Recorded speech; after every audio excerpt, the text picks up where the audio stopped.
मराठा आरक्षणाच्या मुद्द्यावर अद्यापही तोडगा निघालेला नाही, त्यामुळे त्यावर तोडगा काढण्यासाठी सरकारचे प्रयत्न सुरू असल्याची माहिती मिळते। त्याचाच एक भाग म्हणून मंत्री अब्दुल सत्तार यांनी मनोज जरांगे पाटील यांची भेट घेतल्याचं बोललं जात आहे।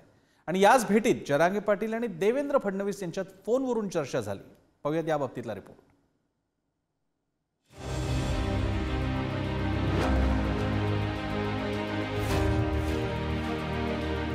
आधी जरांगे पाटील शेतकऱ्यांच्या बांधावर, मग थेट शेतातूनच कृषी मंत्री धनंजय मुंडेंना फोन। मंत्री अब्दुल सत्तार जरांगे पाटलांच्या भेटीला आणि त्यानंतर जरांगे पाटलांची उपमुख्यमंत्री देवेंद्र फडणवीसांसोबतही फोनवरून चर्चा। या निमित्तानं जरांगे पाटील विरुद्ध सरकार वादामध्ये तोडगा निघणार का असा प्रश्न आता उपस्थित होतोय। मंत्री अब्दुल सत्तार जरांगे पाटलांची बुधवारी रात्री अंतरवाली सराटीत 3 तास बैठक झाली।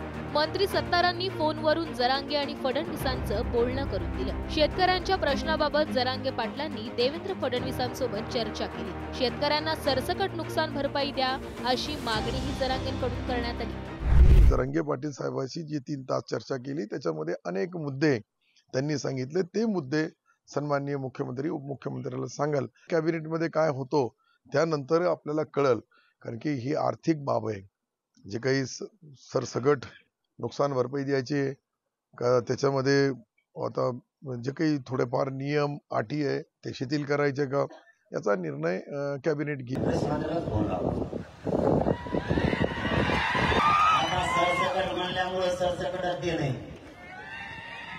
कारण शब्द काय नाही दिलेला नाही, शब्द दिलाय कृषी मंत्र्यांनी आणि सरसकट द्यायचं आता कृषी मंत्र्यांनी, नाही तर बहुत सामना आपल्या संघ आहे। मी देवेंद्र फडणवीस साहेबांना सुद्धा रात्री बोलावलं, त्यांना सांगून टाकलं उद्याच्या कॅबिनेटमध्ये शेतकऱ्यांचा प्रश्न मार्गी काढायचा, कारण बांधावर मी गेलो। लोकसभा निवडणुकीमध्ये सत्ताधारी महायुतीला राज्यात पराभव सहन करावा लागला। राज्यातील अनेक मतदारसंघांवर जरांगे फॅक्टरचा परिणाम झाल्याचं या माध्यमातून दिसून आलं। मात्र आगामी विधानसभा निवडणुकीपूर्वी मराठा आंदोलकांचा रोष कमी करण्यासाठी राज्य सरकारनं प्रयत्न सुरू केले असल्याचं दिसून येतंय। त्याचाच एक भाग म्हणून मंत्री अब्दुल सत्तार यांनी मनोज जरांगे पाटील यांची भेट घेतल्याची चर्चा सध्या सुरू झाली आहे। देवेंद्र फडणवीस साहेब, मनोज जरांगे यांची फोनवरनं शेतकऱ्यांच्या प्रश्नासंदर्भात चर्चाही झाली, अशा मी वाहिन्यांवरती बातम्या ऐकतोय।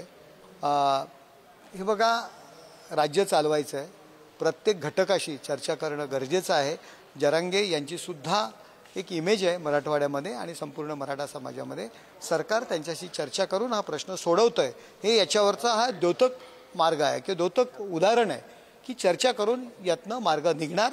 जरांगे पाटलांच्या या म्हणण्याला मी दुजोराच देईल की शेतकऱ्यांचं जर 8 दिवसाच्या आतमध्ये त्यांच्या खात्यात पैसे आले नाही तर जरांगे पाटलांच्या बरोबर संपूर्ण शेतकरी वर्ग सुद्धा महाराष्ट्रातला आणि पीडित जो आहे सध्या अतिवृष्टीने, तो सगळा रस्त्यावर उतरल्याशिवाय राहणार नाहीत। आम्ही सुद्धा त्या गोष्टीला खंबीर पाठिंबा निश्चित प्रकारे देऊ। एकीकडे जरांगे पाटील शेतकऱ्यांसाठी मैदानात उतरले, तर दुसरीकडे मराठा आरक्षणाचा लढा त्यांनी सुरू ठेवला। त्या पार्श्वभूमीवर गेवराईत जरांगे पाटलांची पहिली घोंगडी बैठक पार पडली। यावेळी हजारो मराठा बांधवांनी हजेरी लावली। आमच्याच मराठ्यांचे आमदार आमच्याच विरोधात घालायला लागले। यांनी किती विरोध केला तरी माझा गोरगरीब मराठा मागे सरकणार नाही। जर यांनी देवेंद्र फडणवीस साहेबांनी जर असं मराठ्यात फूट पाडायचा प्रयत्न केला तर मराठ्यांना तुम्हाला जाहीर सांगतो, यांचे 113 राज्यातले मराठे आमदार पाडू शकतात मराठे, की पुरेचे पुरे पाडल्याशिवाय गप्प बसायचं नाही। माझी त्यांची अनेकदा भेट झाली, माझं त्यांचं चांगलं जमते सुद्धा, हे नाकारता येत नाही। पण मनोज जरांगे पाटलांना सुद्धा मी विनंती हीच केलेली आहे की तुम्ही पाडायचं हे बोलू नका, आता आपण कसं निवडून आणता येईल आणि एक चांगला पर्याय कसा उभा करू शकतो ह्याच्यावर आपण सगळ्यांनी एकत्र यायला पाहिजे।